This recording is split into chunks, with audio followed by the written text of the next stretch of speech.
হঠাতে একেবাৰে কোনো কাৰণ নোহোৱাকৈ এটা কপৌ চৰাই আহি আপোনাৰ ঘৰৰ দুৱাৰৰ সন্মুখত বহি থাকে। কেৱল অলপ সময় বহি নাথাকে, বহুত সময়লৈ বহি থাকে, আপোনালৈ চাই থাকে, এনে দৃষ্টিৰে যেন আপোনাক কপৌ চৰাইটোৱে চিনি পায়, যেন আপোনাৰ বিষয়ে সকলোবোৰ কথা জানে। এইটো এটা সাধাৰণ ঘটনা নহয়। ৯৯% মানুহে এইটো কথাত গুৰুত্ব নিদিয়ে, হাঁহি উৰুৱাই দিয়ে বা একেবাৰে ইগনোৰ কৰি দিয়ে। কিন্তু এইটো ইগনোৰ কৰাৰ ফলত বহুত মানুহে জীৱনত এনেকুৱা ভুল কৰিছে যাৰ মূল্য তেওঁলোকে পাছত দুখেৰে পৰিশোধ কৰিবলগীয়া হৈছে। প্ৰিয় দৰ্শক, যদি আপোনাৰ চাকৰি, ব্যৱসায়, পঢ়া শুনা, টকা পইচা নাইবা বিবাহলৈ কিবা সমস্যা হৈ আছে, তেনেহ'লে ভিডিঅ'ৰ স্ক্ৰীণত দিয়া নম্বৰত আমাক যোগাযোগ কৰিব। আমি আপোনাৰ সমস্যাসমূহ সমাধান কৰিবলৈ চেষ্টা কৰিম। ভিডিঅ'টো শ্বেয়াৰ কৰি দিব আৰু কমেণ্টত লিখিব, থেংক ইউ ইউনিভাৰ্ছ, জয় বজৰংবলী। আহক এতিয়া ভিডিঅ'ৰ পৰৱৰ্তী অংশলৈ যাওঁ। আপুনি জানেনে, প্ৰাচীন জ্যোতিষশাস্ত্ৰ আৰু গুপ্ত বিদ্যাৰ মতে প্ৰত্যেকটো চৰাই, প্ৰত্যেকটো প্ৰাণীয়ে এটা সংকেত বহন কৰে। সেইবোৰ কেৱল প্ৰাণী নহয়, সিহঁত হৈছে ইউনিভাৰ্ছৰ দূত আৰু কপৌ চৰাই। এইটো একেবাৰে সাধাৰণ নহয়। কেতিয়াবা ই হয় আশীৰ্বাদৰ সংকেত, কিন্তু কেতিয়াবা ই হয় আগন্তুক বিপদৰ সতৰ্কবাণীও। বহুত মানুহে নাজানে, যেতিয়া কপৌ চৰাই আপোনাৰ ঘৰলৈ আহে, সেই সময়ত আপোনাৰ জীৱনত এটা অদৃশ্য শক্তিয়ে কাম কৰি থাকে, যিটোৱে হয়তো আপোনাক আগতেই সতৰ্ক কৰিব খুজিছে। কিন্তু আপুনি যদি এইটো বুজি নাপায়, তেনেহ'লে আপুনি হয়তো এটা ডাঙৰ বিপদৰ ফালে গৈ আছে। কল্পনা কৰক, এদিন এটা কপৌ চৰাই আহিল, আপোনাৰ ঘৰৰ চোতালত নাইবা ঘৰৰ গ্ৰিলত বহিলে। আপুনি ভাবিলে এইটো সাধাৰণ কথা, কিন্তু সেইটো আছিল এটা সংকেত যিটো আপুনি বুজি নাপালে। আৰু তাৰপিছত জীৱনত আৰম্ভ হ'ল অশান্তি, সমস্যা, লোকচান, সম্পৰ্কত বিচ্ছেদ। এইটো কাকতলীয়নে, নে সঁচাকৈয়ে কিবা গভীৰ ৰহস্য আছে? এই প্ৰশ্নৰ উত্তৰ বহুতেই বিচাৰে, কিন্তু সকলোৱে পায়নে? নাই, নাপায়। আজি মই আপোনাক সেই গোপন সত্য ক'ম, যিটো বহুতে লুকুৱাই ৰাখে। কিয়নো এইটো কথা জানিলে আপুনি আগতেই নিজৰ জীৱন সুৰক্ষিত কৰিব পাৰিব। কিন্তু এইটো কথা নাজানিলে আপুনি হয়তো সেই ৯৯% মানুহৰ মাজত পৰিব, যিয়ে সংকেত পায়ো বুজি নাপায়। সেয়েহে ভিডিঅ'টো শেষলৈকে চাওক, কিয়নো এতিয়া মই আপোনাক ক'ম, কপৌ চৰাই ঘৰলৈ আহিলে সঁচাকৈয়ে কি হয়, কেতিয়া ই শুভ আৰু কেতিয়া অশুভ, আৰু কেনেকৈ আপুনি নিজৰ ভাগ্য সুৰক্ষিত কৰিব পাৰে। মনত ৰাখিব, প্ৰত্যেকটো সংকেতৰ এটা অৰ্থ থাকে, কিন্তু সেই অৰ্থ বুজিব পৰা মানুহেই জীৱনত আগবাঢ়ে। আপুনি ভাবিছে চাগে কপৌ চৰাই এটা সাধাৰণ চৰাই। এইটো সম্পূৰ্ণ সত্য নহয়। জ্যোতিষশাস্ত্ৰ আৰু গুপ্ত বিদ্যাৰ মতে এই বিশ্ব ব্ৰহ্মাণ্ডত যি কিছুমান ঘটনা ঘটে, তাৰ ভিতৰত এটাও কাকতলীয় নহয়। প্ৰতিটো ঘটনা, প্ৰতিটো সাক্ষাৎ এটা শক্তিৰ নিয়ন্ত্ৰণত হয়। আৰু কপৌ চৰাই, এইটো বিশেষকৈ জড়িত থাকে শুক্ৰ গ্ৰহৰ শক্তি আৰু কেতিয়াবা ৰাহু গ্ৰহৰ প্ৰভাৱৰ সৈতে। শুক্ৰ গ্ৰহ মানে কি? শুক্ৰ গ্ৰহ মানে হ'ল ভালপোৱা, সম্পৰ্ক, সৌন্দৰ্য, ধনসম্পদ আৰু জীৱনৰ আনন্দ। অৰ্থাৎ যেতিয়া কপৌ চৰাই আপোনাৰ ঘৰলৈ আহে, তেতিয়া আপোনাৰ জীৱনত এইবোৰ ক্ষেত্ৰত কিবা পৰিৱৰ্তন হ'বলৈ গৈ আছে।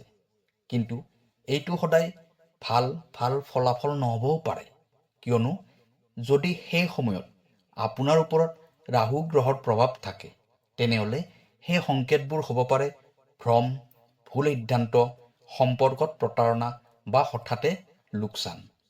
এইটোৱে হৈছে হিডেন এষ্ট্ৰলজি চিক্ৰেট। একেই কপৌ চৰাই, একেই ঘটনা, কিন্তু ফলাফল ভিন্ন। সকলো নিৰ্ভৰ কৰে আপোনাৰ গ্ৰহৰ অৱস্থাৰ ওপৰত। এতিয়া এটা ডাঙৰ প্ৰশ্ন, কেনেকৈ জানিব এইটো শুভনে অশুভ সংকেত?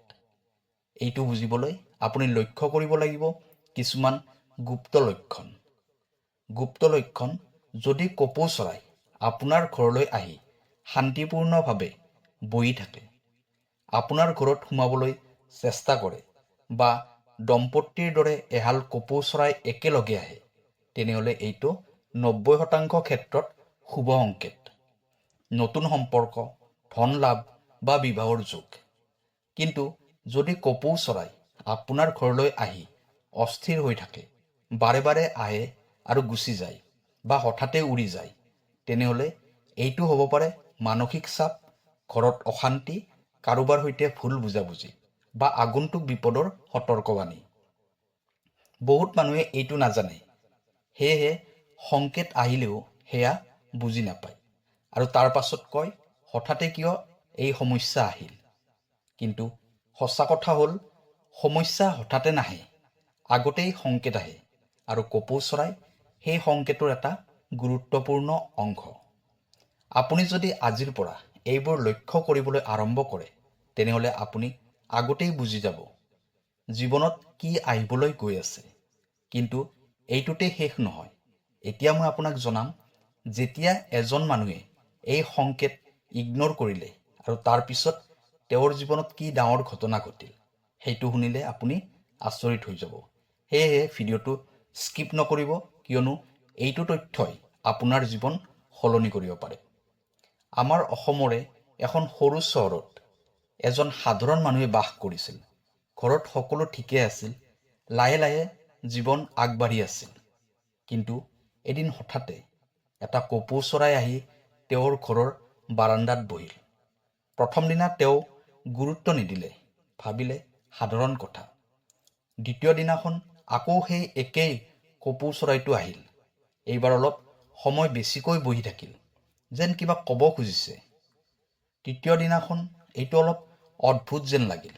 কপৌ চৰাইটো আহি ঘৰৰ বাৰান্দাৰ গ্ৰিলত খুঁট মাৰিবলৈ ধৰিলে আৰু বাৰে বাৰে ভিতৰলৈ চাই থাকিল। মানুহজনৰ মনত অলপ ভয় ভাৱ সোমাল, কিন্তু তেওঁ একো বুজি নাপালে আৰু সেয়া ইগনোৰ কৰি দিলে। তাৰপিছত কি হ'ল জানেনে? 5 দিনৰ ভিতৰত তেওঁৰ ব্যৱসায়ত ডাঙৰ লোকচান হ'ল।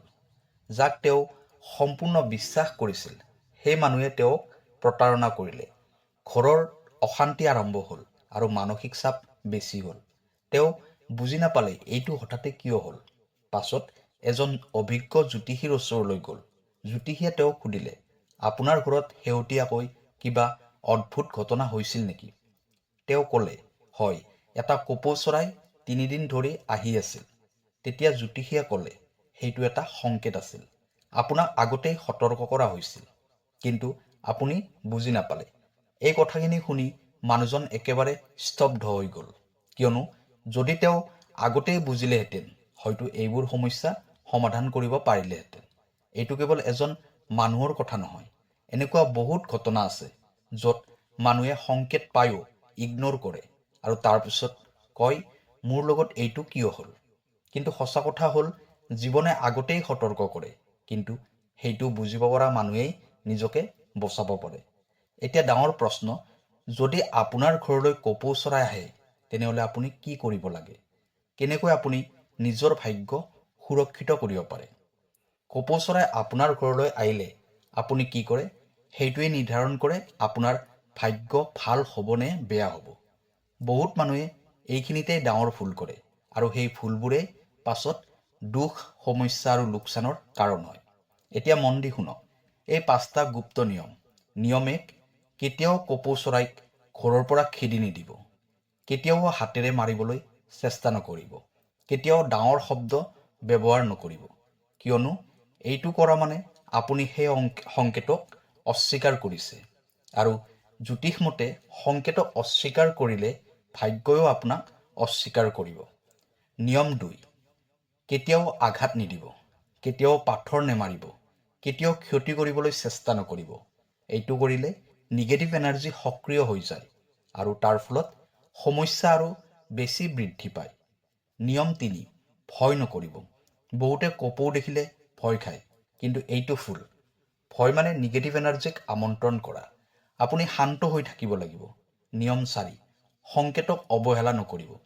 এইটো সাধাৰণ কথা বুলি ভাবি ইগনোৰ নকৰিব, কাৰণ অধিকাংশ মানুহে এইটোতেই ভুল কৰে আৰু পিছত দুখ পায়।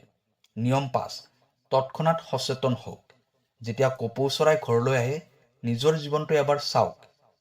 কোনো সমস্যা চলি আছে নেকি? কোনো ভুল সিদ্ধান্ত হৈছে নেকি? কোনো সম্পৰ্কত সমস্যা আছে নেকি? এইটো হৈছে সেলফ ৱাৰ্নিং ছিগনেল। এই 5টা নিয়ম যদি আপুনি মানে তেনেহ'লে আপুনি ডাঙৰ বিপদৰ পৰা বাচিব পাৰে। কিন্তু যদি ইগনোৰ কৰে তেনেহ'লে ফলাফল বিপদজনক হ'ব পাৰে। সংকেত সকলোকে দিয়া হয়, কিন্তু সেই সংকেত যিয়ে মানি চলে সেই মানুহেই আগবাঢ়ে। এতিয়া আটাইতকৈ ডাঙৰ কথাটো হ'ল, যদি ইতিমধ্যে কপৌ চৰাই আপোনাৰ ঘৰলৈ আহিছে তেনেহ'লে কেনেকৈ আপুনি সেইটোকে শুভ শক্তিত পৰিণত কৰিব পাৰে। এতিয়া মই আপোনাক ক'ম 3টা সহজ কিন্তু অত্যন্ত শক্তিশালী উপায়, যিবোৰ কৰিলে নিগেটিভ এনাৰ্জিবোৰ পজিটিভ এনাৰ্জিলৈ ৰূপান্তৰ হৈ পৰে। উপায় 1, খাদ্য দান কৰিব। কপৌ চৰাই ঘৰলৈ আহিলে অলপ চাউল বা দানা খাদ্য বা পানী দিব। এইটোৱে কেনেকৈ কাম কৰে? দান মানে শক্তিৰ বিনিময়। আপুনি যি দিয়ে তাৰ প্ৰতিক্ৰিয়া আপোনাৰ জীৱনত ঘূৰি আহে। এইটো কৰিলে মনত শান্তি আহে, ঘৰত পজিটিভ এনাৰ্জি বৃদ্ধি পায়, অশুভ সংকেতৰ প্ৰভাৱ কমে। উপায় 2, শক্তিশালী মন্ত্ৰ জপ কৰিব। কপৌ চৰাই শুক্ৰ গ্ৰহৰ লগত জড়িত, সেয়েহে এই মন্ত্ৰটো জপ কৰিব।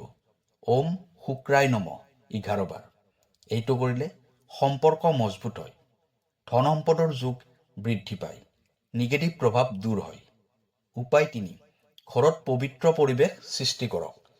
প্ৰতিদিনে সন্ধিয়া সময়ত ধূপ বা চাকি জ্বলাব। ঘৰটো পৰিষ্কাৰ কৰি ৰাখিব, শান্ত পৰিৱেশ কৰি ৰাখিব, কাৰণ নিগেটিভ এনাৰ্জি সদায় অস্থিৰ আৰু অপবিত্ৰ ঠাইত থাকে, আৰু পবিত্ৰ ঠাইত পজিটিভ এনাৰ্জি বৃদ্ধি পায়।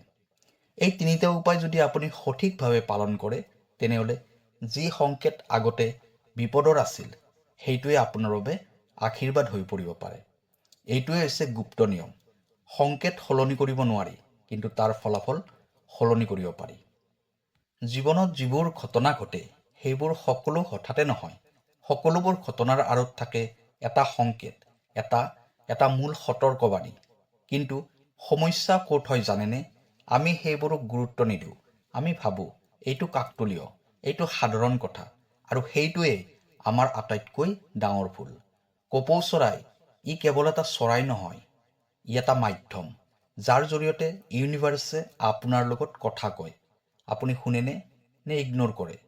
জীৱনত বহুত মানুহ আছে যিয়ে সংকেত পায়ো বুজি নাপায়, আৰু তাৰ পাছত কয় মোৰ লগত এইটো কিয় হ'ল, মই কিয় এই দুখ কষ্ট পাই আছোঁ। কিন্তু সঁচা কথা হ'ল জীৱনে আগতেই কৈ দিয়ে, কিন্তু সেইটো বুজিবলৈ সচেতনতা লাগে। হয়তো এই মুহূৰ্তত আপোনাৰ জীৱনতো কিবা চলি আছে, কিবা সমস্যা, কিবা চিন্তা, কিবা অশান্তি, আৰু হয়তো আপুনি কোনো সংকেত পাইছে কিন্তু এতিয়াও বুজি পোৱা নাই। এই ভিডিঅ'টোৱে হয়তো সেই সংকেতৰে এটা অংশ, আপোনাক সতৰ্ক কৰিবলৈ, আপোনাক জাগ্ৰত কৰিবলৈ। এতিয়া সিদ্ধান্ত আপোনাৰ। আপুনি আগন্তুক সময়ৰ বাবে নিজকে সাজু কৰিবনে, নে আগৰ দৰে ইগনোৰ কৰি থাকিব? মনত ৰাখিব, সংকেত সকলোকে দিয়া হয়, কিন্তু সেইটো বুজি লোৱা মানুহে নিজৰ ভাগ্য সলনি কৰে। যদি আপুনি বিশ্বাস কৰে যে এই বিশ্ব ব্ৰহ্মাণ্ডই আমাৰ লগত কথা কয় তেনেহ'লে কমেণ্টত লিখক মই সংকেত বুজিছোঁ, আৰু এই ভিডিঅ'টো শ্বেয়াৰ কৰক, কাৰণ হয়তো এইটো তথ্যই আন কাৰোবাৰ জীৱন সলাই দিব পাৰে। মনত ৰাখিব, সংকেত আহে, কিন্তু সেইটো বুজি লোৱাটো আপোনাৰ হাতত। ধন্যবাদ।